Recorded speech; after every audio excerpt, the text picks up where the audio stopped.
Hello friends, আবার একটি নতুন গল্প নিয়ে আপনাদের মাঝে হাজির হলাম।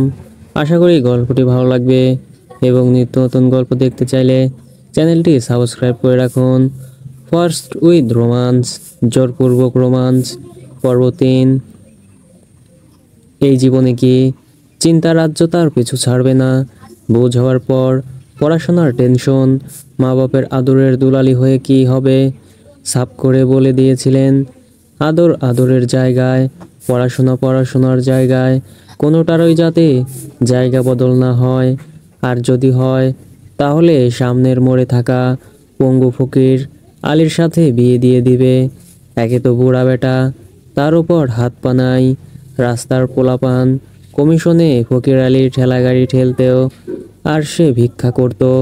মাঝখানে শিমুল বেগম পড়াশোনার প্রতি বিরক্ত হয়ে ভেবেওছিলেন, রংচাটা ছেঁড়া শাড়ি পরে তিনি ফকির আলীর ঠেলাগাড়ি ঠেলছে, আর ফকির আলী ঠেলাতে শুয়ে বুকের ওপর থালা রেখে গান গাইছে, আমার আল্লাহ নবীজির নাম কয়টা ভিক্ষা দিয়া যান। মাঝখানে শিমুল বেগমও গলা মিলাচ্ছেন। সব কিছু ভেবে চিন্তে শিমুল বেগম দেখল ফকির আলী পাত্র হিসেবে খারাপ না, নামের সাথে তার কর্ম একেবারে খারাপ, খাপে খাপ মিল। কিন্তু তার নামটাই জানি বিলীন হয়ে যায়। ফকির আলীর সাথে বিয়ের পর লোকজন তো তাকে ফকিরের বউ, ফকিন্নি ডাকবে। কেউ তো আর শিমুল বা সৈয়দা ডাকবে না। তারপরও তিনি ফকির আলীকে বাদ দেননি। পড়াশোনা করার থেকে রাস্তায় রাস্তায় ফকির আলীকে নিয়ে ঠেলে ঠেলে ভিক্ষা করবে, তাও শান্তি। কিন্তু সমস্যা বাঁধল অন্য জায়গায়। আর সমস্যাটা শিমুল বেগম বের করলেন হাইকমান্ডের ওপর বসে কর্মরত অবস্থায়। ফকির আলীর তো চার হাত পার কোনোটাই নাই, তাহলে সে পায়খানা প্রস্রাব কি করে করে? এই প্রশ্নের উত্তর শিমুল বেগমের পেতে হয়নি। একদিন স্কুল থেকে বাড়ি ফেরার পথে ফকির আলীকে দেখলেন, এক 10-12 বছরের ছেলের কোলে উঠে মুখটা কালো করে কোথায় যেন যাচ্ছে। কে যেন বলছে, কিন্তু শিমুল বেগম শুনতে পাচ্ছে না। একটু সামনে আগতেই হারামজাদা, বন্দির পুত, এমন কচ্ছপের লাহান হাতটা সোসকারে, তোরে না কইলাম জোরে হাতটে, শালালুলা, হাঁকতে যাওনের মুরুদ নাই, আবার গাইল্লায় হাগা তোর ধরছে আমার না, বেশি করলে মাইজ রাস্তায় থুইয়া জামুগা, পরে হাগিস বেশি কইরা, রাস্তার লোকজন পাছায় বাড়াইয়া বাড়াইয়া তোরে জন্মের হাগান হাগাইব, তখন টের পাবিনে। যা তোরে 2 টেহা বাড়াই দিমু আব্বা, তাও জলদি লইয়া যা। খবরদার লুলা, আবার আমার কোলে হাগিস না। আমার কইলাম, আর জামা কাপড় নাই, বিরিয়ানি দেইহা লোভ সামলাইতে না পাইরা তোর হাগার দায়িত্ব নিছি তু। বাকি কথার শিমুল বেগম শুনলেন না। দ্রুত তিনি রাস্তা বদলালেন। সারা রাস্তা অনেক ভেবে চিনতে তিনি এই ছেলের জায়গায় নিজেকে বসাতে পারেন নাই, তাই কষ্ট করে লেখাপড়া করে গেলেন। ভাবতে ভাবতে এই শিমুল বেগমের বুক চিরে দীর্ঘশ্বাস বেরিয়ে আসলো। সেই ছোট বয়সে থেকে চিন্তা করে করে আজ তিনি বড্ড ক্লান্ত। একমাত্র ছেলে তার, দেখতে কোনো অংশে কোনো রাজপুত্রের চেয়ে কম না সে। মা হয়ে নিজের চোখেই ছেলের সৌন্দর্যে বারবার মুগ্ধ হয় সে। মাথা ভর্তি রেশমের মতো চুল, ঘন ভ্রু, নাকটা কি খাড়া, আর আর ফিটার নাকটাই তো একেবারে বোচা, হালকা কালচে লাল ঝকঝকে চোখের মনি, আর সুন্দর মুখের আদলে আহিলকে একদম ঘোড়ায় চড়ে শিকারে যাওয়া রাজপুত্রের মতো লাগে। তার এত সুন্দর ছেলেকে চোখের সামনে রেখে কিনা ওই মেয়ে আরেক ছেলের সাথে ভেগে গেছে। কত বুঝিয়ে শুনিয়ে ম্যানেজ করে পাঠিয়েছিলাম। শিমুল বেগম ছেলেকে মেয়ে দেখাতে ভেবেছিলেন আর দেরি করবে না। আহিল দেশে যখন ফিরেছে একেবারে বিয়ের ফরজ কাজ সেরে নিশ্চিন্ত হবেন তিনি। মেয়ের সম্পর্কেও খোঁজ নিয়েছেন। লক্ষ্মী ভদ্র দেখতে হবে হলে কি হবে, পেটে তো পুরা শয়তানের আঁকড়া ছিল। আহিলকে ফ্রেশ হতে তাড়া দিয়ে উপরে পাঠিয়ে আরভিকে নিয়ে ডাইনিং টেবিলে বসলেন আশরাফ সাহেব। শিমুল নিজের জন্য চা নিয়ে ডাইনিংয়ে বসলেন। সার্ভেন্টগুলো ছোটাছুটি করে তাদের প্লেটে খাবার তুলে দিচ্ছে। চায়ে চুমুক দিতে দিতে শিমুল বেগম আহিলের অনুপস্থিতির কথা জেনে নিলেন একবার। ফ্রেশ হয়ে আহিল নিচে নামতেই তাকে নিয়ে খাবার পর্ব শুরু করলেন আশরাফ সাহেব। খাবার টেবিলে রোজগার মতো অনেক আলোচনাই হলো। বাবা ছেলের মধ্যে বিজনেস নিয়েও বেশ অনেক কথা হলো। আরভি, তোর মিসকে আজ আসবে, ফোন দিয়ে জানিয়েছে কিছু? না মা। আহিলের দিকে একবার তাকিয়ে, কি মিস ঠিক করে দিলি আহিল? 3 দিন যাবৎ আসছে না। আহ মা, মিস আমায় আগেই বলেছিল 3 দিনের ছুটি লাগবে। তার যদিও অফিসিয়ালিভাবে বলতে পারিনি, হয়তো কাজ পড়ে গিয়েছে কোনো। শিমুল বেগম এবার আহিলের দিকে তাকালেন। খুব ইচ্ছে করছে এখন আহিলের বিয়ের কথাটা আবার তুলতে, কিন্তু ওই বজ্জাত মেয়ে ভেগে যাওয়ার ঘটনার পর ছেলের কাছে আর মুখ নেই তার। কিছুদিন আগে যাও সাহস করে বলতে গেছিল, কিন্তু কথার ধরন দেখে ছেলে তার মুখের উপরই বলে দিয়েছে, মা প্লিজ, মেয়ে দেখতে গিয়ে আমার মেয়ের বাপ হওয়ার কোনো ইচ্ছে নেই। এই কথা বলার পর আমি কি আর কি মুখ থাকে? কথাগুলো ভাবতে ভাবতেই শিমুল বেগম আর স্বামীর দিকে তাকালেন। একবার চোখাচোখিও হলো। হয়তো স্ত্রীর চোখের ভাষা আশরাফ সাহেব বুঝছেন। আহিল, আজকে ট্রেডমিল কোম্পানির প্রজেক্ট ক্লোজড হবে। শুরু থেকে প্রজেক্টটা যেহেতু তুমি সামলিয়েছো, আমি চাইছি ক্লোজিংয়ে তুমি নিজে থাকো। অবশ্যই আব্বু। ওই তো মাত্রই ফিরলো ট্যুর থেকে, রেস্ট নিবে না? ওকে অফিসে ঠেলে নিয়ে যাচ্ছ কেন? শিমুল, তোমার ছেলে এমন রেস্টের ট্যুর এখন অবধি করেছে কিনা আমার সন্দেহ আছে। শিমুল রেগে চেয়ার ছেড়ে চলে গেলেন। সে কি পরিবারের কেউ না নাকি? পরশে নিজের স্বামী নিজের সন্তান, অথচ তার সামনেই ঘুমটা দেওয়া কথা বলছে। একে তো এত এত চিন্তা, আবার এখন এসে জুটেছে কপালে আপনজনদের অবহেলা। এই মুহূর্তে শিমুল বেগমের বাপের বাড়ির কথা খুব মনে পড়ছে। 5 সেপ্টেম্বর 2018। খুব সুন্দর একটা তারিখ আহিল, তাই না? বাবার মুখে তারিখটা খুব পরিচিত লাগছে ভাই বোন দুজনের কাছেই। আহিলের আর বেশি দূর ভাবতে হলো না। এতক্ষণের সন্দেহটা তাহলে তার মিথ্যা ছিল না। আরভি তো অর্ধেকটা সেদ্ধ ডিম মুখে নিয়ে চাবিয়ে চাবিয়ে এই তারিখের মাহাত্ম্য ভেবে যাচ্ছে। সমাজটা কোনোভাবেই সে কপচাতে পারে না। উফ, এমন বিদঘুটে তিতা একটা সাবজেক্ট ভাবা যায়? বেশি দূর আর ভাবতে হলো না আরভিকে। আই হেট ইউর ফেমাসিটি আব্বু, but I loved you my son, and now I also hate it. আমার ছেলে বিয়ে করেছে 3 মাস হতে চললো, আর আমি কিনা জানলাম 3 দিন আগে। আমার মেয়েটা এখন আমার কাছ থেকে কথা লুকাতে শিখে গেছে। আরভির গলাটা আটকে আসছে, ঢোক গিলতে কষ্ট হচ্ছে। পানিটা খাওয়ার সাথে সাথেই কেমন ডিমের আষ্টে গন্ধটা মুখে লেগে আছে তার। আরভিকে আমি না করেছি আব্বু কাউকে জানাতে। বাচ্চা কাচ্চা সহ বউ নিয়ে বাড়ি আসার প্ল্যান ছিল নাকি তোমার? আইডিয়াটা মন্দ না, যদিও আমার সেরকম প্ল্যান ছিল না। আমি জাস্ট নিশিকে সময় দিতে চাইছি। বিয়ে করে সময় দিচ্ছ, এত কি শুনলাম বাবা? তোমার মা বিয়ে বিয়ে করে মাথা শেষ করেছে, আর তার ছেলে বিয়ে করে বসে আছে চোরের মতো। তার থেকে ধুমধাম করেই বিয়ের আয়োজন হতো, সেটা কি ভালো ছিল না?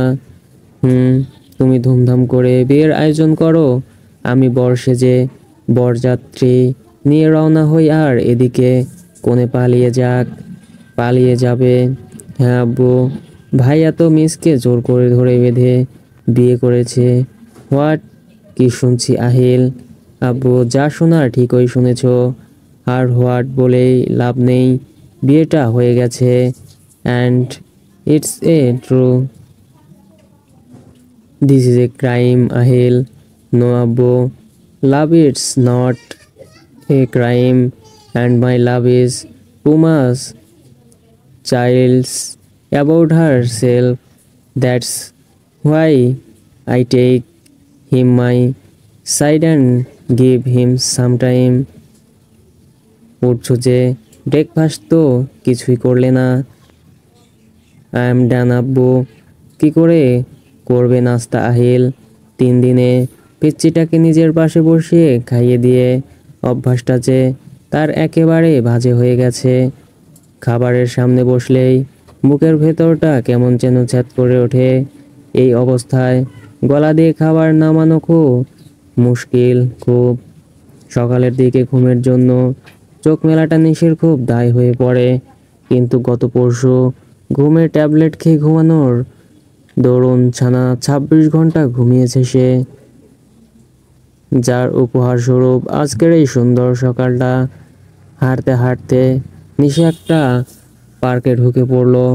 Black trouser, clean fitting pink animated T shirt আর তার ওপর পাতলা সাদা হুডি জ্যাকেট, পায়ে পিঙ্কের অ্যাশ কম্বিনেশনের অ্যাডিডাস এয়ারকেডস, কানে ইয়ারফোন, ফুল ভলিউমে গান ছেড়ে নিশি একটু দম নিয়ে হাঁটার গতিটা হালকা দৌড়ে রূপান্তর করে পার্কের ভেতরের দিকটায় চলে গেল। এত সুন্দর একটা সকাল দিয়ে আজকের দিনটা শুরু হয়েছে ভাবতেই অজানা একটা সুখ সারা শরীর জুড়ে বয়ে গেল তার। হঠাৎ করেই থমকে গেল সে। এই ভয়ঙ্কর অধ্যায়টা আজকের জন্য না হয় বন্ধ থাকতো। কি দরকার ছিল এভাবে সামনে এসে পড়ার? পুরাই অযাচিত একটা অধ্যায়। কিন্তু এই সুন্দর সকালে এই অযাচিত কেউ কেন জানি বড্ড সুন্দর আর আপন মনে হচ্ছে নিশির। নিশি যেই পার্কে ঢুকেছে তা আহিল জেনেছে 19 মিনিট আগে। দুদিন নিশির কোনো খবর না পেয়ে আহিল তার গার্ডদের নিশির বাড়ির সামনে রেখেছে, যাতে নিশির ইনফরমেশন পাওয়া যায়। এতক্ষণ কোনো খোঁজই পায়নি সে।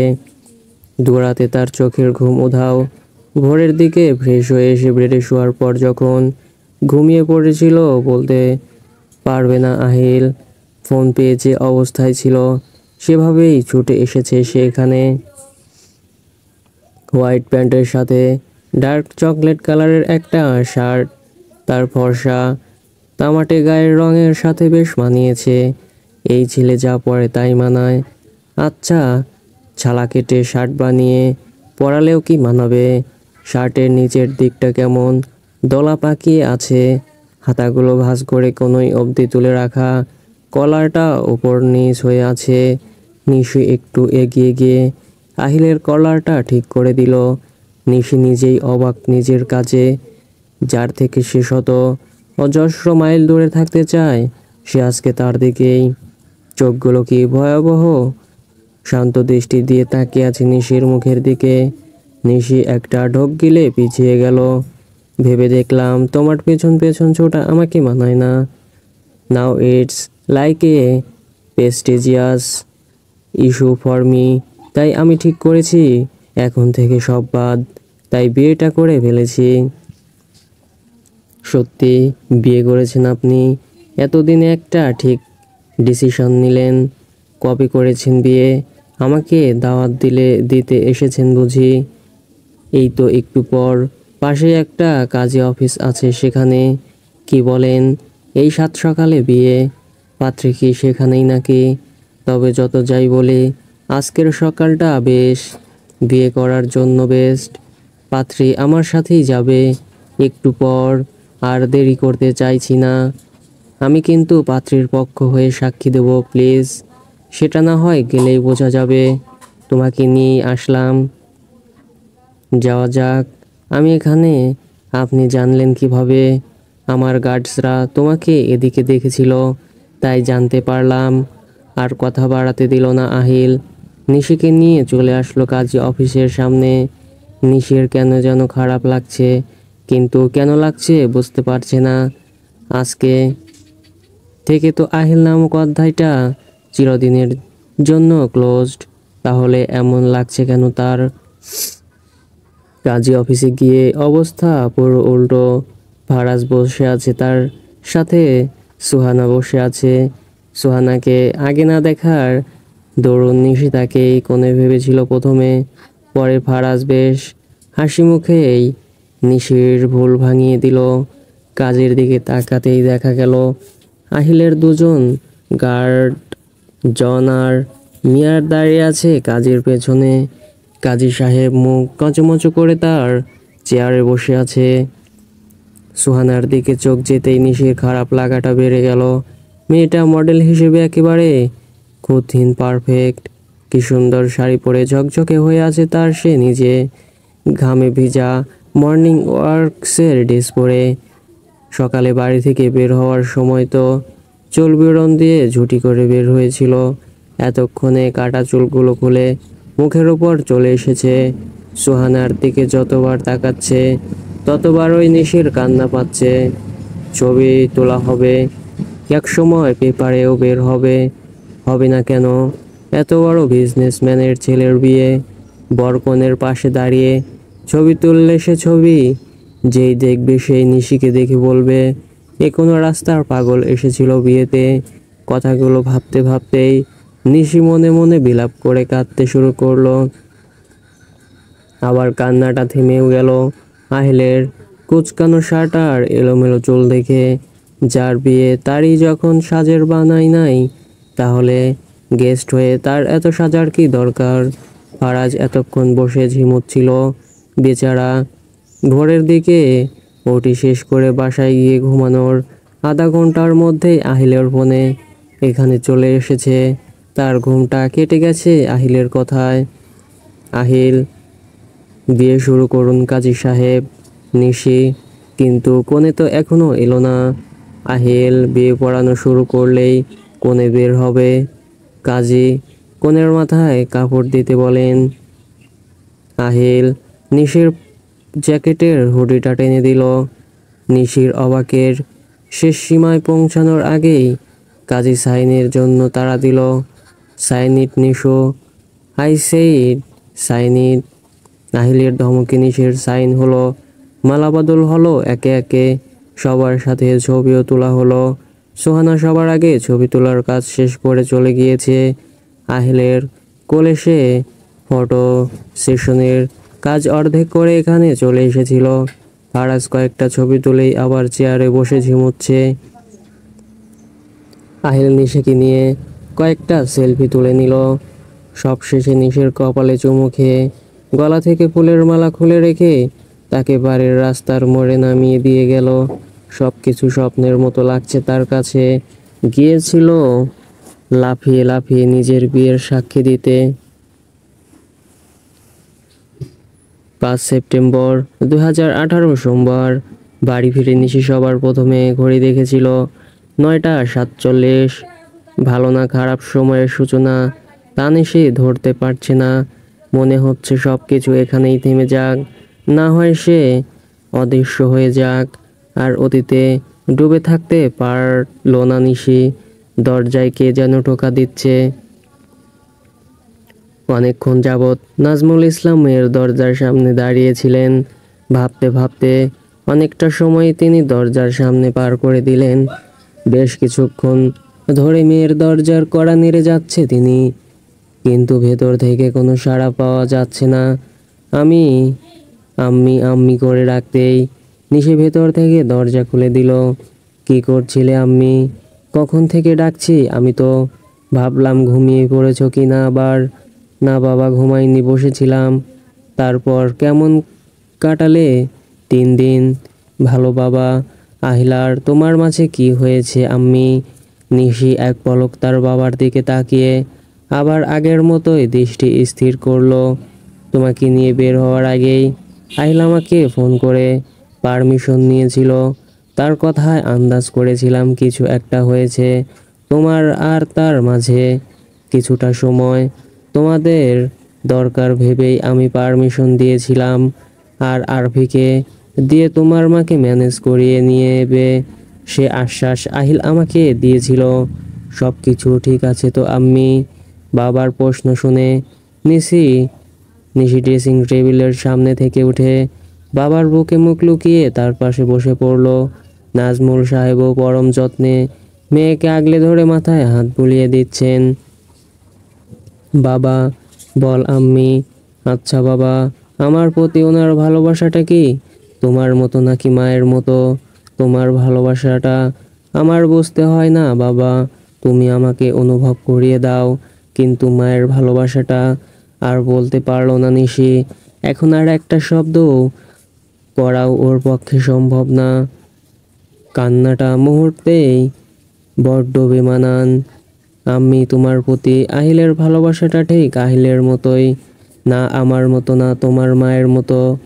মনে আছে ইউএনডিপির সাথে ভোর 4টে থেকে 6টা পর্যন্ত ভিডিও কনফারেন্সের মধ্যে দুদিন আমাকে অফিস কোয়ার্টারে স্টেট করতে হয়েছিল। তোমার ইমার্জেন্সি অফিস কলের আগের দিন মা চিটাগাং গিয়েছিল নানুর কাছে 7 দিনের জন্য।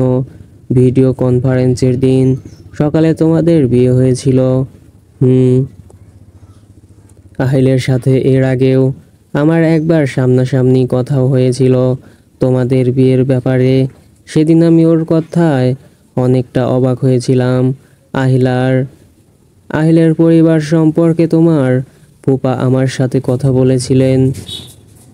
আহিলের বাবা নামদামি বিজনেসম্যান, দুলাভাইও তো কোনো অংশে কম না। রামিসার জন্য আহিলকে দুলাভাইয়ের বেশ পছন্দ হলো। আহিল তখন সবেমাত্র জার্মান থেকে পড়াশোনা শেষ করে ফিরেছে। দুলাভাই তার মা বাবার সাথে কথা বলে বিয়ের কথা এগিয়ে রাখলেন। তারপর রামিসার ওই ঘটনা সেই থেকে আহিলকে জানা। প্রথমে তাদের অবস্থান আর আমার অবস্থান এর কথা, এর উপর দুলাভাই ব্যাপারটা কিভাবে নেন। তোমার পড়াশোনা সবচেয়ে বড় কথা, তোমাকে বিয়ে দিতে হবে ব্যাপারটা কখনো আমার মাথায় আসেনি। আমি আহিলকে সরাসরি না করে দেই, কিন্তু তোমার প্রতি তার দুর্বলতা দেখে আমি তাকে ভেবে দেখব বলে কথা দিয়েছিলাম। আর তোমার পড়াশোনা শেষ হবার পর এই নিয়ে ভাববো বলে কথা শেষ করেছিলাম। তোমাদের যেদিন বিয়ে হলো সেদিন আহিল আমার অফিসে গিয়েছিল। আমি সবেমাত্র কাজ শেষ করে চেয়ারে গা এলিয়েছিলাম। এত সুন্দর পরিপাটি একটি ছেলেকে বেশ বিভ্রান্ত দেখেছিলাম সেদিন। এলোমেলো চুল নিয়ে নিষ্পাপ মুখ করে বসেছিল সে আমার সামনে। আমি কিছু বলার আগেই আমার হাত ধরে বলে উঠল, আই এম সরি আঙ্কেল, আমি আপনার কথাটা রাখতে পারিনি। হোয়াট ডিড ইউ সে?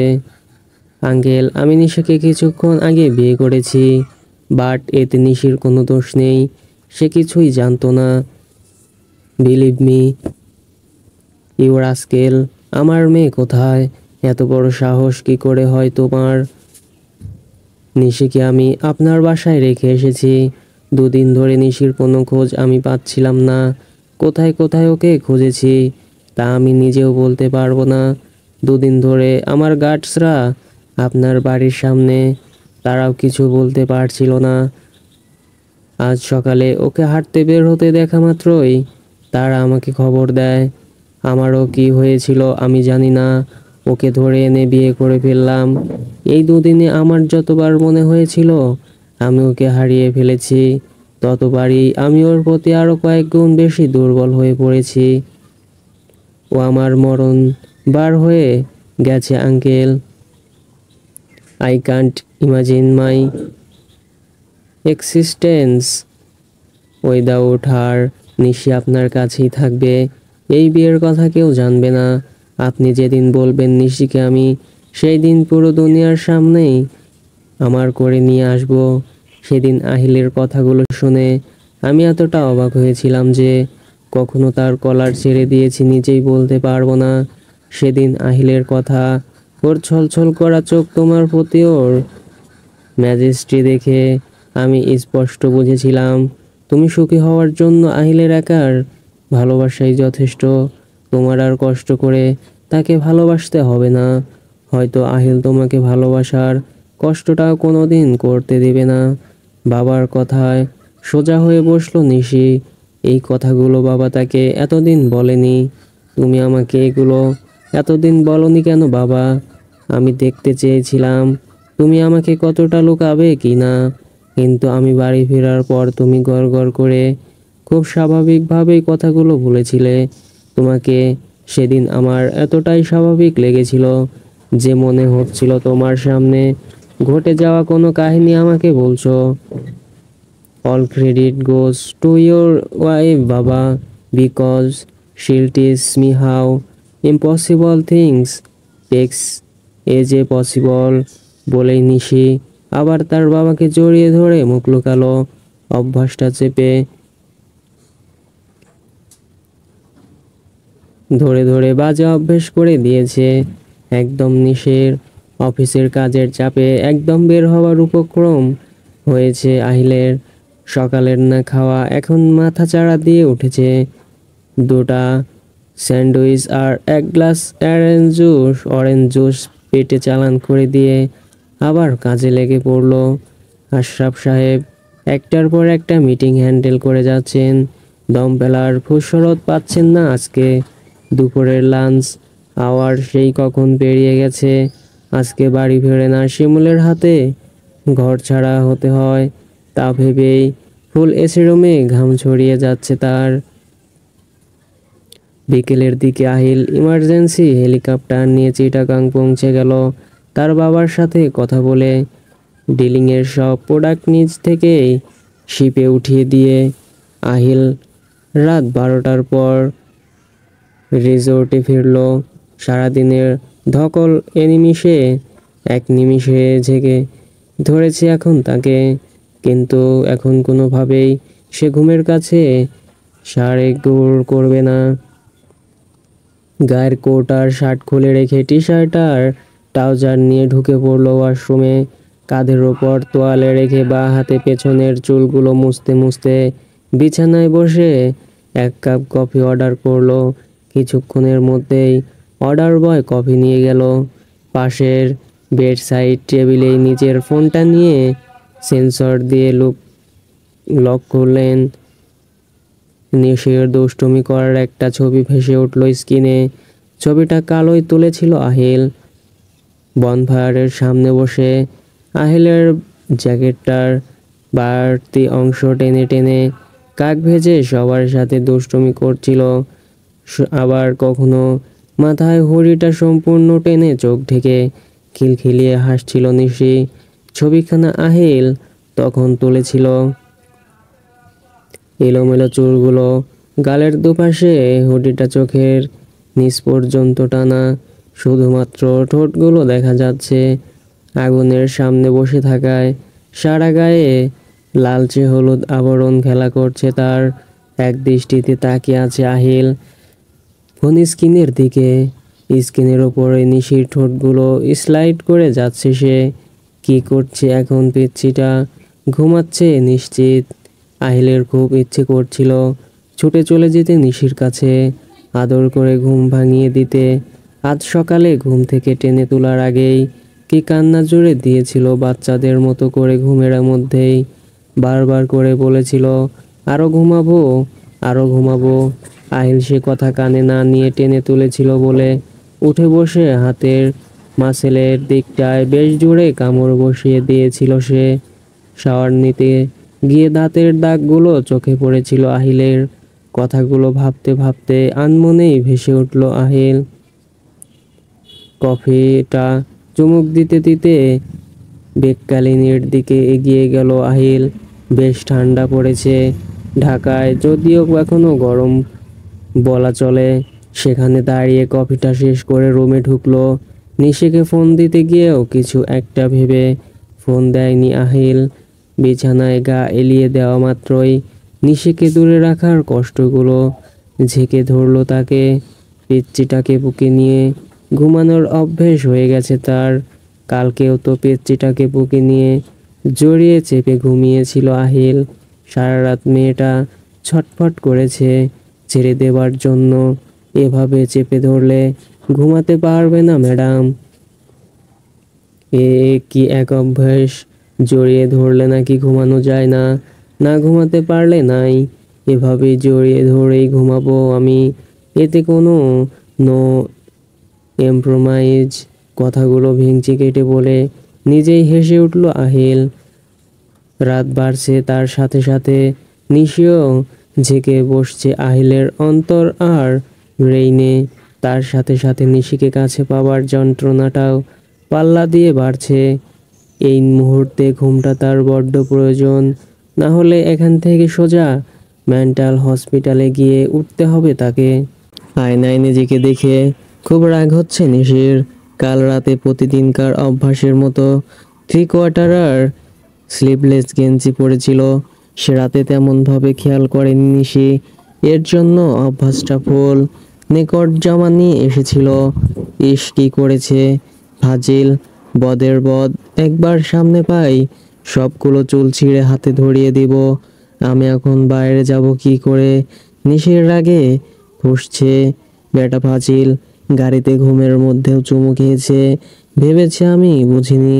ধান্দাবাজ কোথাকার। আহিলকে বকতে বকতে নিশি ওয়াশরুম থেকে গোসল সেরে বেরিয়ে আসলো। আজকে 10টা 20 থেকে ক্লাস। ঘড়িতে 8টা 47 বাজছে। নিশি বেশ ধীরে সুস্থে রেডি হচ্ছে। ফুল স্কিপ ক্রিম অ্যান্ড লেমন কম্বিনেশনের একটা ড্রেস পরেছে। ফতুয়া ডিজাইনের বোতাম দিয়ে লাগোয়া গলা। মেজাজটা আবার খিচে যাচ্ছে তার। বুকের দাগগুলো ঢাকা পড়লেও গলার দাগগুলো স্পষ্ট বোঝা যাচ্ছে। বাধ্য হয়ে লাইট কালারের হিজাব করে নিল।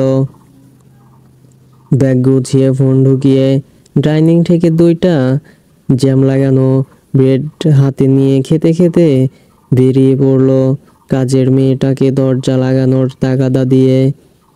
এই সময়টাতে নিশিদের বাসায় কাউকেই পাওয়া যায় না। নাজমুল ইসলাম চাকরির সূত্রে অফিসে, আর মুমতাহার তার বুটিক্সে ক্লাস থাকলেও নিশি বেরিয়ে পড়ে। হাতের বেড শেষ করে নিশি হাফ লিটার মাজা নিয়ে নিল। এই জুসটার ম্যাঙ্গো ফ্লেভারটা কোনো তুলনাই হয় না, বাদ বাকিগুলো তো লোকাল। আজকে সকালে ঘুমিয়ে ঘুমিয়ে সে স্বপ্ন দেখছে ট্রেনের ছাদে বসে বোতলে মুখ লাগিয়ে মাজা খাচ্ছে, আর বাতাসে তার চুল এলোমেলো হচ্ছে। ট্রেন চলে যাচ্ছে সুন্দর সবুজে ঘেরা জঙ্গলের ভেতর দিয়ে। চারিপাশে শুধু গাছ আর গাছ, সামনে কুয়াশা দেয়াল হয়ে সব ঢেকে রেখেছে। ট্রেন যত এগিয়ে যাচ্ছে কুয়াশা তত ঝেঁকে ধরছে। মনে হচ্ছে কুয়াশার দেয়াল ফুঁড়ে ট্রেন তার গতিতে ধীরে ধীরে এগিয়ে যাচ্ছে। নিশির তখন নিজেকে এত সুখী, এত পরিপূর্ণ লাগছিল বলার বাহিরে। কথাগুলো এখনো ভাবতেই সে সুখ সুখ ভাবটা আবার চলে আসছে। একটা সুন্দর স্বপ্ন এত সুন্দর করে সুখের অনুভূতি দিতে পারে তা নিশি এতদিন টিভিতে গল্পে অজস্রবার পড়েছে দেখেছে, কিন্তু নিজে অনুভব করেনি কখনো। ভাবতে ভাবতে 1/2 লিটার মাজা পেটে চালান করে দিল নিশি। দোকানের সামনে থেকে রিক্সা নেওয়ার কথা ছিল, কিন্তু স্বপ্ন নিয়ে সাহিত্যিক হয়ে ভাবতে ভাবতে অনেকটা রাস্তা চলে এসেছে। এখান থেকে রিক্সা বাস কোনোটাই পাওয়া যাবে না। কিছু দূর এগিয়ে গিয়ে পাওয়া গেলেও যেতে পারে। কিছুটা সামনে এগুতেই সে খেয়াল করলো কিছু একটার সাথে আটকে গেছে। পাশে তাকাতেই দেখলো আহিল গাড়িতে হেলান দিয়ে দাঁড়িয়ে আছে তার ব্ল্যাক বিএমডাব্লিউর সাথে। আহিল মুখে কিছু না বলে নিশিকে গাড়ির সামনের সিটে বসিয়ে নিজে ড্রাইভিং সিটে বসে পড়ল। তারপর কোনো দিক না তাকিয়ে গাড়ি ফুল স্পিডে নিয়ে কিছুটা নির্জন জায়গায় চলে আসলো। সারা রাস্তা জিজ্ঞেস করেও কোথায় যাচ্ছে তার উত্তর পেল না নিশি। পাবে কি করে আহিল তো নিজেও জানে না। আজকে সকালে কিভাবে যে পড়িমড়ি করে আহিল ছুটে এসেছে ইমার্জেন্সি হেলিকপ্টার নিয়ে, তা শুধু পাইলট আর সে জানে, তার উপর পিচ্চিটা হিজাবে। উফ, এতটা কষ্ট আহিল কিভাবে সহ্য করছে সে নিজেই জানে না। গাড়িটা থামিয়ে সামনের দিকে তাকিয়ে আছে। নিশি আবারও শুরু করলো, আজকে আমার 3টে ক্লাস আপনার জন্য, কিন্তু 3 দিন আমি ভার্সিটি পা দিতে পারিনি। আহিল কিছু না বলে দরজা খুলে বেরিয়ে আসলো। মানে কি, এভাবে রাস্তা থেকে তুলে এনে এড়িয়ে যাচ্ছে, কোনো কথারই উত্তর দিচ্ছে না।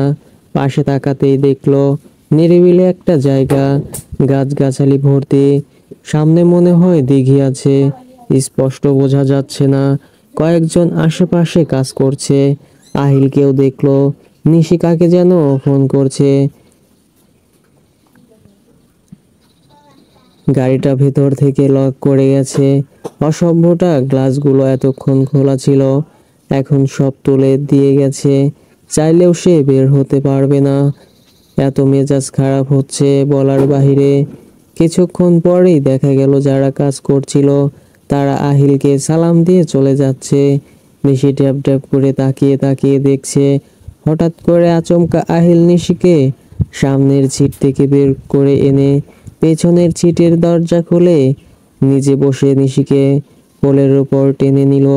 কাজটা আহিল এত দ্রুত করলো যে নিশি পুরা ভ্যাবাচ্যাকা খেয়ে আছে।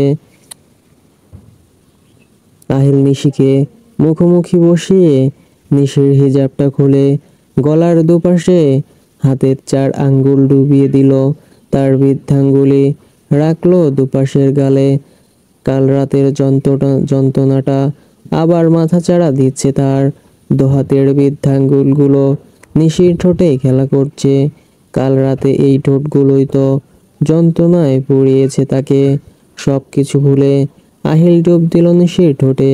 নিশিও শান্ত পাখির মতো চুপ করে আহিলের টি শার্টের বুক পকেটের দিকটা গামছে ধরেছে। সকালের সমস্ত রাগগুলো যেন আহিলের এই ঠোঁটের স্পর্শে চুপসে আছে। নিশির সমস্ত শরীর জুড়ে খেলা করছে আহিলের হাত। গলার দিকের সবকিছু, সবগুলো বোতাম খুলে মুখ ডোবাতেই নিশি আহিলকে সরিয়ে ছিটে বসে পড়ল। কি হলো, এমন করলে কেন? নিশি চুপ খেয়ে আছে আহিলের লাল চোখগুলো দেখে। আহিল আর কিছু না বলে নিশিকে টেনে আবার কোলে তুলে নিল। ঠোঁট চেপে ধরলো, ছেড়ে দেবার আগে ঠোঁটে কামড় দিয়ে দিল। নিশি চেঁচিয়ে কোল থেকে নেমে যেতে চাইলে শক্ত করে কোমর চেপে বসিয়ে রাখলো কোলে। জামার পেছনের জিপার টেনে দিয়ে জামাটা ঠিক করে দিল। ঠিক মতো ক্রিমটা লাগাতে দিতে নিশ্চয়ই দাগগুলো এখনো থাকতো না, আর অমল লাল হয়েও থাকতো না।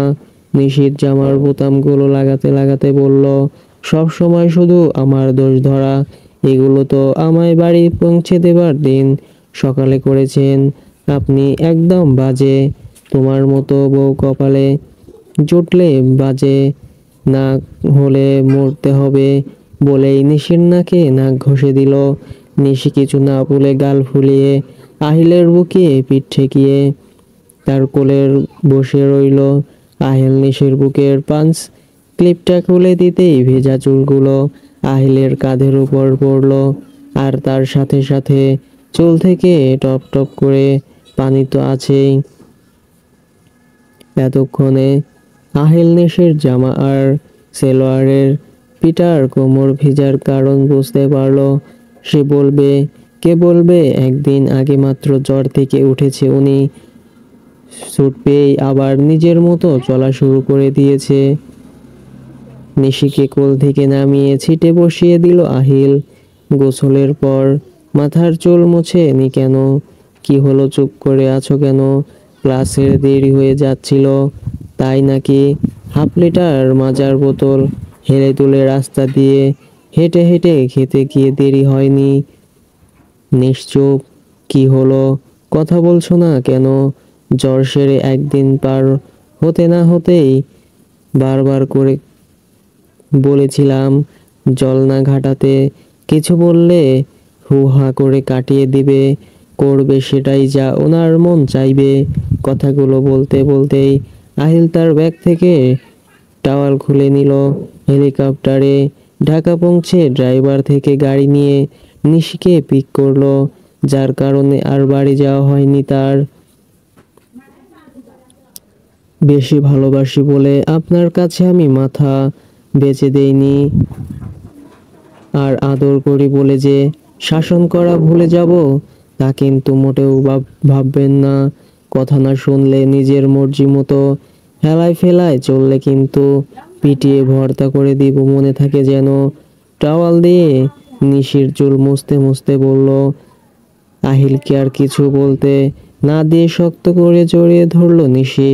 কেন যেন অভ্যাসটা, বকাগুলো আজকে শুনতে ভালো লাগছে। আজকে সকালে দেখা স্বপ্নের মতো সুখ সুখ লাগছে তার। বাবার কথাগুলো কি তাহলে ঠিক ছিল? অভ্যাসটা একার ভালোবাসাই আমার এই এক জীবনের সুখী হওয়ার জন্য যথেষ্ট। নিশিকে ছাড়িয়ে আহিল আবার চুল মোছাতে মনোযোগ দিল। এভাবে আচমকা নিশির জড়িয়ে ধরাতে আহিল খুব বিরক্ত হলো। চুল মুছতেছি দেখছিলে না? এভাবে জড়িয়ে ধরলে কেন? আমি ধরলেই দোষ? নিজেকে যখন তখন চেপে ধরে চুমু দিতে দিতে দম বন্ধ করে ফেলেন তার কি বেলায়? তো আমারও দম বন্ধ করে ফেলো, আমি কি মানা করেছি নাকি? আহিলের কথায় নিশি চোখ পিট পিট করে তার দিকে তাকাতেই আহিল চোখ মেরে দিল। রাগে নিশির দাঁত মুখ খিচিয়ে আহিলের দিকে তাকালো। ততক্ষণে আহিল তোয়ালে রেখে চলে হাত ডুবিয়ে ঝেড়ে সমান করছে তার ঠোঁটে। দুষ্ট হাসি টেনে ভ্রু নাচিয়ে কি হয়েছে জিজ্ঞেস করতে লাগলো। আহিলের হাসিতে নিশির রাগে আরো ঘি পড়ল। ঝটকা দিয়ে আহিলের হাত থেকে চুল থেকে সরিয়ে একটু দম নিয়ে ওড়নাটা ডান কাঁধে থেকে নামিয়ে সিটে হাঁটু গেড়ে আহিলের কোলে বসে গলা পেঁচিয়ে ধরল। নিশির আচমকা এমন কাজে আহিল গম্বরাম হয়ে গেছে। ঘোর কাটিয়ে নিশির কোমর পেঁচিয়ে ধরে একদম নিজের সাথে মিশিয়ে ধরল আহিল। তো দম বন্ধ করে ফেলে আহিলের মুখের উপর ঝুঁকে। বা 3 দিনেই এত ইমপ্রুভমেন্ট, আই এম ইমপ্রেসড বলেই নিশির থুতনিতে হালকা করে ঝটপট চুমে খেলো Ahil. Now it's my turn to impress you more বলেই নিশি আহিলের গলার বা পাশে নাক ঘষে হালকাভাবে চুমু খেয়ে একই জায়গায় খুব জোরে কামড়ে ধরলো। আহিল চেঁচিয়ে ছাড়াতেই চাইলে নিশি আরো গলা পেঁচিয়ে ধরলো। তারপর নিশি নিজে থেকেই ছেড়ে দিল। রাক্ষসী কোথাকার, মেরে ফেলার ফন্দি এঁটেছিলে নাকি? দম বন্ধ করার বলে নিশি কোল থেকে নামতে চাইলে আহিল আরো শক্ত করে নিশির কোমর চেপে ধরলো। ছাড়ুন। কেন ছাড়বো কেন? নিজের ইচ্ছেই কোলে চড়েছ, এত কিছু দিয়েছ, আর এমনি এমনি ছেড়ে দিব? কি কি কি করবেন আপনি?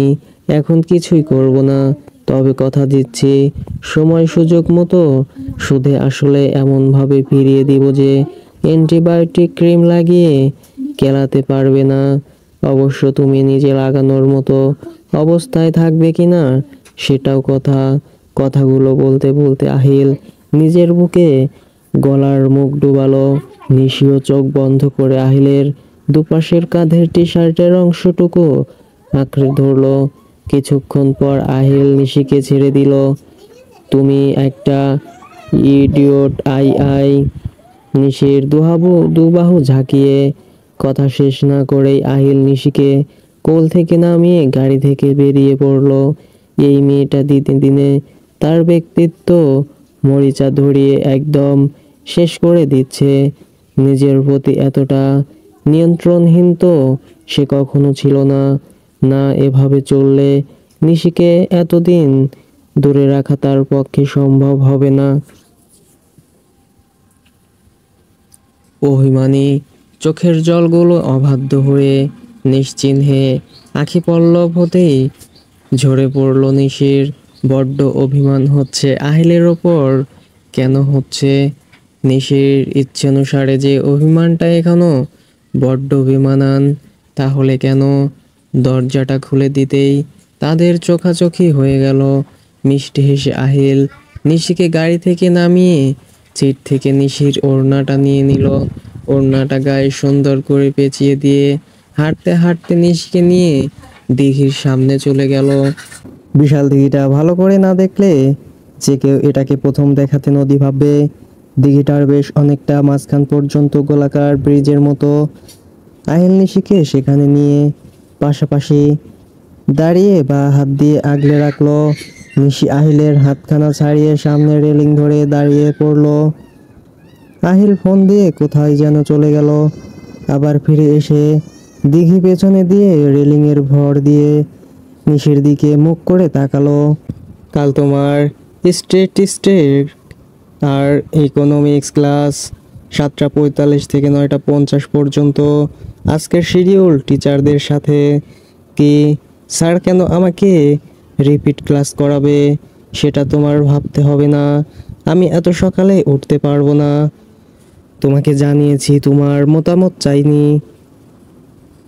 এই পড়াশোনার জন্য এত কষ্ট করছি, আর উনি নাকি দেবার ধান্দা।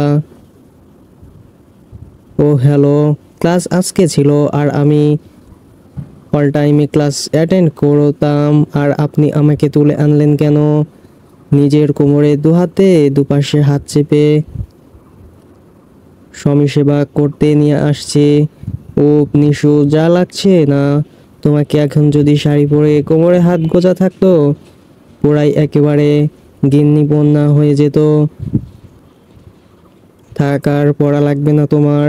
আমাকে সামাবা, সংসার সামলাবা, সংসারের কাজ করবা, দেন প্রতি বছর একটা করে বাচ্চা। পড়াশোনা করে কষ্ট করে আমার সাথে আর অফিস করতে হবে না। নিশি উত্তরে শুধুমাত্র একটা ঢোক গিলল।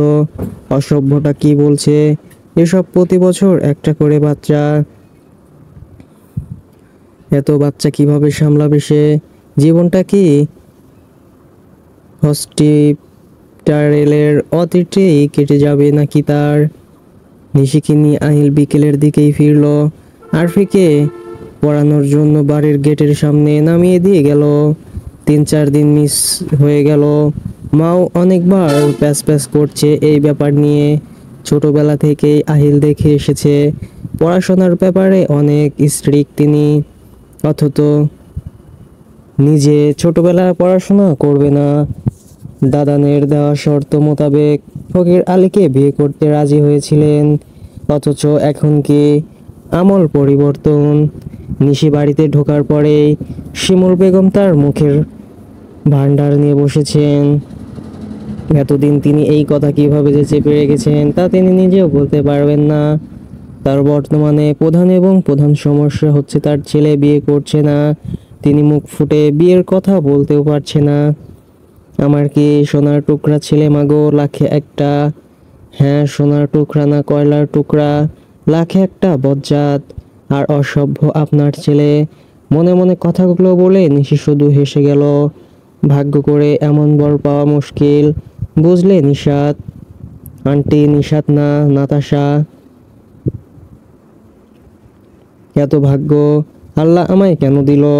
আগে জানলে কেজি দরে বেচে দিতাম গো অসভ্যের মা। ধর নাতাশা, নামটা কেমন বাতাসা বাতাসা লাগে। আমি বরং নিশাত ডাকি। মাগো, তোমার কথা মতো আরফিকে দিয়ে আর তোমার আঙ্কেলকে দিয়ে বলেছিলাম, কিন্তু ছেলে যে খাবার টেবিল থেকে রাগ করে উঠল। রাগে একেবারে 3 দিনের ট্যুর করে জঙ্গলে জঙ্গলে ঘুরে বাড়ি ফিরল। এদিকে তুমিও নাই। আমি যে কিভাবে দিন পার করেছি বলে বোঝাতে পারবো না। অসভ্যের আম্মা গো, আপনার ছেলে টুরে গেছে কে বলেছে? সে তো আমাকে তুলে নিয়ে গিয়েছে। কি খায়া এটারে পয়দা দিয়েছেন গো অসভ্যের আম্মা? আমার জীবন চাপা শুটকির মতো হয়ে গেছে গো। আপনার বজ্জাত পোলায় আমার জীবনটারে তেনা বানাই দিল গো অসভ্যের মা। এখন আবার আমার ঘুমের পেছনে হাত ধুইয়া লাগছে। নিশির ইচ্ছে করছে এই মুহূর্তে ফ্লোরে বসে হাত পা ছড়িয়ে বুক চাপড়ে বিলাপ করে কাঁদতে। বাবা ভুল বলেছে। এই ছেলের ভালোবাসা গোলাপ ফুলের কাটার মতো যন্ত্রণাদায়ক। ফারাজের চেম্বারে বসে আছে আহিল। ফারাজ সে কখন থেকে মুখ টিপে হেসে যাচ্ছে আর টর্চ দিয়ে আহিলের ঘাড় দেখে যাচ্ছে। মারাত্মক ভয়ঙ্কর ভালোবাসা দেখছি। ব্লিডিং হয়েছে নাকি? না, ও আচ্ছা। জমে থাকা কালচে রক্তগুলো পরিষ্কার করতে করতে তিনটে তিনটে ছয়টে দাঁত ডেবেছে। সামনের রাক্ষসে দাঁতগুলো তো সম্বল, কামড় দিয়ে পোড়া বাদরের মতো ঝুলেছিল। বিয়েটা শুধু বাড়ি জানিয়ে হয়নি বলে, না হলে দোস্ত দুজনে মিলে আসতাম আজকে, বলে আহিল হাসতে শুরু করে দিল। মনে হয় যেন তার অপেক্ষা করেছিস তুই। তোর জন্য নিশ্চয়ই এবারে মক্ষম। এত কিছু জানি না, এই মেয়েটা রূপকথার রাক্ষসদের মতো প্রাণভোমরা হয়ে গেছে আমার। তাহলে রাক্ষস বলছিস নিজেকে? পেতনি বউ পালতেছি আর নিজে রাক্ষস হব না? তোদের বাচ্চাগুলা কি হবে রে আহিল? ভেবে দেখিনি দোস্ত, ভালো কথা মনে করেছিস। আস্তে কর না, টিনে নাচটা নিয়ে নে। ইনফেকশন এর তো কোনো হাত পা নেই। দিয়েছি তো কামড় একেবারে মাছ বাজারে, সামলাবি কি করে? আহিল কিছুটা বলে ফারাজের দিকে তাকিয়ে আছে রেগে। আচ্ছা, ইনজেকশন দিতে গেলে যদি জিজ্ঞেস করে কি বলবি? বউ কামড়েছে বলবি? আহিলের ফারাজের কথার মেজাজ বেশ চড়ে গেছে। এই মেয়ে জেনে শুনে তাকে হেনস্থা করার জন্য এই কাজ করেছে। সোয়ার টু গড, সুদে আসলে হিসাব করবে সে। একেবারে নিজের মতো করে কথাগুলো ভাবতেই আহিলের একটা পৌষাচ্ছি আনন্দ হচ্ছে। খেতে বসে নিশিরানীকে সেই লেভেলের বকাঝকা করছে। কিছু বলা হয় না বলে লাই পেয়ে পেয়ে একেবারে মাথায় উঠে গেছে। ফাজিল মেয়ে কোথাকার। আফা, আপনি তো ঝাল ছাড়া খাইতে পারেন না। আপনার মতোই তো রাঁধছি, তাই বলে এত ঝাল। ঝালে আমার ঠোঁট পড়ে যাচ্ছে। ও কি কথা আফা, ঝাল তো জানি লাগে মানুষের জিহ্বায়, আর আপনার ঠোঁটে লাগে কেমনে? ঠোঁট তো দেহি টমেটোর লাইন লাল হইয়া ফুইলা আছে। রানীর কথা নিশি ঠোঁটে ঠোঁট চেপে খাবার বন্ধ করে বসে আছে। ঝাল লাগার সারাংশ এতক্ষণে ক্লিয়ার হলো তার কাছে। আফা আজকে রাস্তায় উপুত হইয়া পড়ে ঠোঁটে ঘষা খাইছিলেন নি? না মানে যেমনে লাল হয়ে আছে তাই কইলাম আর কি। নিজে নিজে কথা বানাস কেন? আমি ঠোঁটে লাল লিপস্টিক দিয়েছি তাই এমন লাল দেখাচ্ছে। মা গো মা, খাইতে গেলেও বুঝি লিপস্টিক দেও না লাগে একটা, এইটা নিউ ফ্যাশন। আফা ঠোঁট ফুলাডা, এত বেশি বক বক করছিস কেন? যা ডাল নিয়ে আয়, আমি ডাল দিয়ে ভাত খাবো। আফা, ডাল দিয়া খাইলেই তো লিপস্টিক ধুইয়া যাইব। এর চেয়ে আপনি কষা মাংস দিয়া খান। লিপস্টিকের একটা মান সম্মান আছে না? লিপস্টিক ধুয়ে গেলে আবার দিব। তোকে আমার লিপস্টিক নিয়ে এত ভাবতে হবে না। ডাল দে। মাংস ভুনা, শিং মাছের ঝোল, কাঁচা টমেটোর দিয়ে ঝাল ঝাল করে চোন মাছ এসব ফেলে এখন কি না তাকে ডায়রিয়া রোগের মতো ডাল দিয়ে সাদা ভাত খেতে হচ্ছে। অসভ্য কোথাকার। কি করছে আমার ঠোঁটখানা? প্রত্যেকটা চামড়ার ভাঁজে যেন দাও দাও করে আগুন জ্বলছে। রাতে বাড়ি ফিরে আবারও স্ত্রী তোপের মুখে পড়লেন আশরাফ সাহেব। স্ত্রীর অভিযোগ অনুসারে তিনি আজও টং দোকানের তেলে ভাজা পুরি খেয়ে এসেছেন। বিশেষ সূত্রে সে খবর উদ্ধার করেছে শিমুল বেগম, কিন্তু তার স্পাই তাকে ভুল খবর দিয়েছে একটু। আজ তিনি নিজে খাওয়ার পর সাথে করে নিয়েও এসেছেন, আর সেটা অবস্থান করছে তার অফিস ব্যাগে। কিন্তু শেষ রক্ষা আর আশরাফ সাহেব করতে পারলেন না। গন্ধ শুকে শুকে সেটাও খুঁজে বের করে ফেলেছেন শিমুল বেগম। ভেবেছিলেন বাড়ি ফিরে ফ্রেশ হয়ে বাগানে লুকিয়ে লুকিয়ে গরম গরম ধোঁয়া ওঠা চায়ের সাথে খাবেন এগুলো, কিন্তু তা আর হলো না। ব্যাগ থেকে ছোঁ মেরে প্যাকেট নিয়ে স্থান ত্যাগ করলো শিমুল। রাতে খাবার পর শিমুল বেগম কথার অবাধ্যতা এবং লুকোনোর শাস্তিস্বরূপ আশরাফ সাহেবকে নিজের বিছানা থেকে বয়কট করে গেস্ট রুমে শিফট করেছেন। আশরাফ সাহেব পরাস্ত সৈনিকের মতো নিজের প্রিয় বালিশার চাদরখানা নিয়ে মনের দুঃখে হেলে দুলে গেস্ট রুমে পদার্পণ করলেন। বেশ রাত করেই ফিরলেন আহিল। ফারাত চেম্বার শেষ করে আড্ডা দিয়ে খাওয়া দাওয়া শেষ করে তবেই ছাড়লো। তার সাথে সাথে বড় রাক্ষসে কামার দেবার সুবাদে আজকের খাবারের বিলটা আহিলের কাছ থেকে আদায় করে নিল। সিরিয়াসলি ফারাজ, কামড় খেলাম আমি, কষ্ট পেলাম আমি, টিটেনাস নিলামও আমি, আর তুই সে খুশিতে আমাকে দিয়ে বিল দেওয়ালি। এখানে তুই কি ভেবে খুশি হলি আমাকে একটু বলবি প্লিজ? শোন, খুশি নাম্বার 1, নিশিতকে কামড়েছে। খুশি নাম্বার 2, একদম মেসো পট্টিতে কামড়টা দিয়েছে। তুই কিভাবে সামলাবি তা ভেবে আমি আনন্দে শিহরিত হচ্ছি। ফারাজকে মাঝপথেই থামিয়ে দিল আহিল। অন্যের দুঃখে তো বেশ বাদরের মতো লাফাচ্ছিস। আজ যদি সোহানা এমন করতো। মডেল বউপালা বেশ ঝামেলা ভাই। সে তো আমাকে এখনই আলটিমেটাম দিয়ে দিয়েছে, সব কিছু সে মেনে নিবে, আমি যেভাবে বলবো সেভাবেই হবে, কিন্তু তার গায়ে একটাও দাগ হতে পারবে না। এর নড়চড় হলে পরদিনই ডিভোর্স। এত বোঝালাম কিন্তু কোনো লাভ হলো না রে ভাই। কি এক আলটিমেটাম দিল, পানি না ছুঁয়ে মাছ ধরার মতো।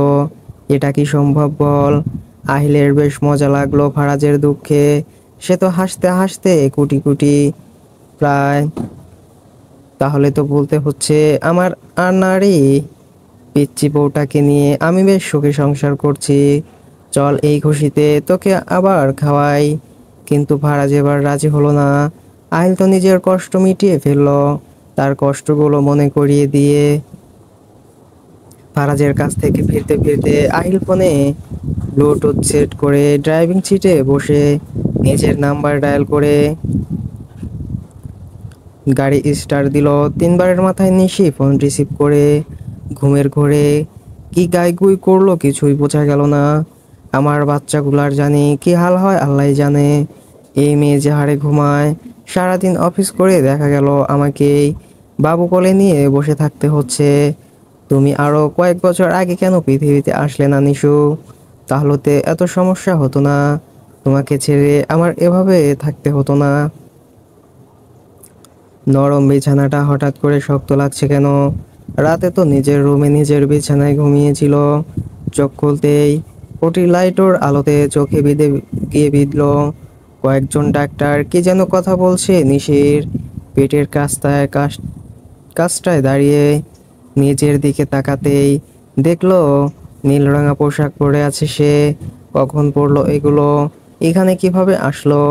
পাশে একটা দোলনা রাখা, একটা নার্স কোলে করে এসে সেটাতে বাচ্চা রেখে গেছেন। কি সুন্দর ঘুমিয়ে আছে সে, কিন্তু সে বাচ্চার চেহারাটা ঝাপসা দেখছে, স্পষ্ট দেখতে পারছে না। অনেক চেষ্টা করেও দেখতে পারছে না, কাউকে ডাকতেও পারছে না। মুখে যেন কি ভর্তি করে দেওয়া হয়েছে। অসভ্যটা পাশে বসে চুলের গোড়ায় গোড়ায় হাত বুলিয়ে দিচ্ছে আর বা পাশের গালে নাক ঘষছে। পাশে তাকাতেই অসভ্যটাকে দেখতে পেল নিশি। সেও তার মতো পোশাক পরেছে। বড্ড আদরে লাগছে তো অসভ্যটাকে। এর আগে তো এত সুন্দর লাগেনি তার কাছে, অথচ ভালো করে দেখলে তো মাতালের মতো মাতালের মতো তাকিয়ে আছে নিশির দিকে আহিল। আচমকা রানী এসে বলতে শুরু করলো, দেহি সরেন তো, আফারে লাল লিপস্টিক লাগাই দেই। আফার বাচ্চা হয়েছে একটা, সাজগোজের ব্যাপার আছে না? আপা হা করেন, লিপস্টিক লাগামো? কি বলছে রানী, এই সপ্তাহের বাচ্চা? হা করে লিপস্টিক লাগাবো বলছেটা কি এই ফাজিল মেয়ে? আর ভাবতেও পারলো না নিশি। অসভ্যটার মা ডান পাশে সোফায় বসে বিলাপ করে কাঁদছে। মাগো, আমার সোনার টুকরা ছেলের এই কয়লার টুকরা বাচ্চা কিভাবে হইল? এই বজ্জাত বেটি, তুই কার সাথে আমার ছেলের বাচ্চা পাল্টাইছিস? আহিলের বাপ কই গেলা তুমি? এই মুটকির সাথে আমি পারছি না। এই মুটকি আমার চুল ছাড়। কাল 2300 টাকা খরচ করে হেয়ার ট্রিটমেন্ট করিয়েছি মাত্র। আস্তে ধর বলছি, আমার চুল ছিঁড়ে যাবে। বা পাশে তাকাতেই দেখা গেল অসভ্যটা রানীর সাথে লিপস্টিক দেওয়া নিয়ে ঝগড়া করছে। এর মধ্যে আরপি আপেল খেতে খেতে রুমে ঢুকে নিশির কাছে বই নিয়ে এসে বলছে,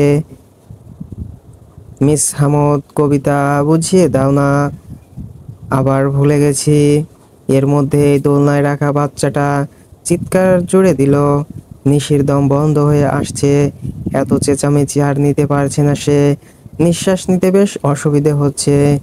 ঝরগা করতে করতে কি রুমের সব অক্সিজেন খেয়ে ফেলছে নাকি এরা?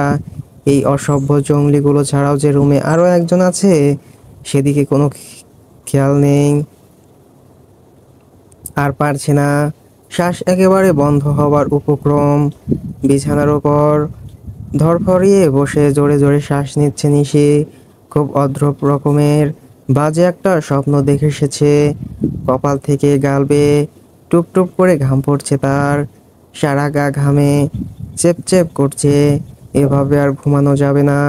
গোসল করা এখন ফরজ কাজ হয়ে দাঁড়িয়েছে এই মুহূর্তে। ওয়াশরুমে ঢুকে ঘড়ির দিকে তাকাতেই দেখলো 3টা 45 বাজে। গোসল সেরে চুল টাওয়েলে পেঁচাতে গিয়ে কিছুক্ষণ নিজের দিকে আয়নায় তাকিয়ে রইল নিশি। ফোনটা হাতে নিতেই আহিলের পাঠানো মেসেজ নোটিফিকেশন ভেসে উঠল স্ক্রিনে। 7টার আগেই রেডি হয়ে থাকতে বলে মেসেজ পাঠিয়েছিল আহিল। ফোনটা পাশে রেখে একেবারে দাঁত ব্রাশ করে জামা পরে মাথায় টাওয়াল পেঁচিয়ে ঘুম দিল নিশি। অনবরত ফোনের ভাইব্রেশনে ঘুমে ঢুলতে ঢুলতে নিশি ফোনের দিকে একবার তাকিয়ে ওয়াশরুমে ঢুকে চোখে মুখে পানি ছিটিয়ে রুমে এসে মাথা থেকে টাওয়েল খুলে চুল আঁচড়ে নিল। চুল এখনো বেশ ভিজে আছে। চোখ থেকে ঘুম একেবারেই সরছে না। বিছানা আর বালিশ যেন আকুতি বিকলি বিকলি করে ডাকছে তাকে। আহিলের ফোনে ধ্যান ভাঙলো তার। 6টা 50 বাজে। ব্যাগ কাঁধে নিয়ে ওড়নাটা স্কার্ফের মতো করে গলায় পেঁচিয়ে ঘুমে ঢুলতে ঢুলতে বেরিয়ে পড়লো নিশি। গলির মোড় থেকে আহিল পিক করে দ্রুত রাস্তা পাল্টে নিল। সিটে বসেই আবার ঘুম। মাথাটা ভার হয়ে আছে। আহিলও এই সিট বেল্ট লাগিয়ে দিয়েছিল।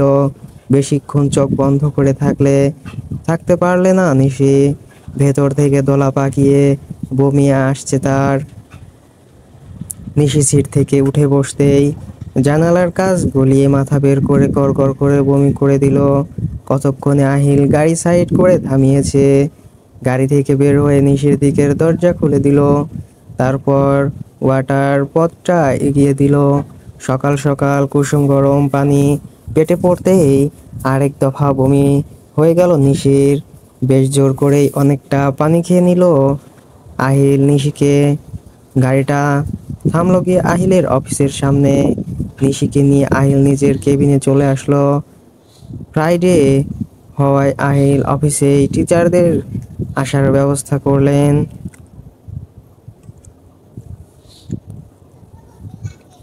সকালের ব্রেকফাস্ট ঠুসে ঠুসে নিশিকে খাইয়ে 1 কাপ কফি ধরিয়ে দিলেন। নিশির সাথে সাথে আহিলও খাবার কমপ্লিট করে কফি নিয়ে ডেস্কে চলে গেলেন। কিছুক্ষণের মধ্যেই জন স্ট্যাটিস্টিক স্যারকে কেবিনে এগিয়ে দিয়ে গেলেন। স্যারের আহিল হ্যান্ডশেক করে নিশিকে দেখিয়ে দিলেন। স্ট্যাটিস্টিক শেষ হতেই মিয়ার ইকোনমিক্স স্যারকে ঢুকিয়ে দিয়ে গেলেন। এই স্যারটা আহিলের থেকে ছোট হবে, নিউ জয়নিং। আহিল নিশিকে দেখিয়ে দিতেই তিনি বলে উঠলেন, আরে miss Nishi, the campus sleeping queen. Nishi সালাম দিল, আপনার my would be wife. Sir আর কিছু না বলে সোফায় বসে লেকচার পয়েন্ট আউট শুরু করলো। নিশি বেশ বিরক্ত হলো। এর কোনো মানে হয়? ক্লাস হবে, সবাইকে নিয়ে কথা হবে, স্যারকে লুকিয়ে লুকিয়ে হাসি হবে, আর এর মধ্যেই মুখের সামনে বই ধরে ঘুমোদ হবে। এভাবে একা একা ধুর, দুইটা শাড়ি মাথায় ঠাসিয়ে ঠাসিয়ে পড়া বুঝিয়ে দিয়ে গেছে। করবেই না কেন? আহিল তাদের একদিনের লেকচারের 3 গুণ পেমেন্ট করেছে। স্যার রুম থেকে বের হতেই নিশি সোফায় কুশন নিয়ে শুয়ে পড়েছে। আহিল তার কিছু কাজ কমপ্লিট করে নিশিকে টেনে তুলে দিল। তারপর নিশিকে নিয়ে কালকের বাগান বাড়িতে রওনা হলো। গাড়িতে থাকা অবস্থায় নাজমুল সাহেব নিশিকে ফোন করলো। কোথায় তুমি আম্মি? রাস্তায় বাবা। আহিল সাথে। হুম, আচ্ছা, সাবধানে থেকো। আহিলের থেকে আমি কথা বলে নিব। আচ্ছা। আহিল নিশির সাথে জন মিয়ার ও এসেছে অন্য গাড়িতে। নিশিকে নিয়ে আহিল ওপরে চলে গেল জন আর মিয়ারকে কিছু ইনস্ট্রাকশন দিয়ে।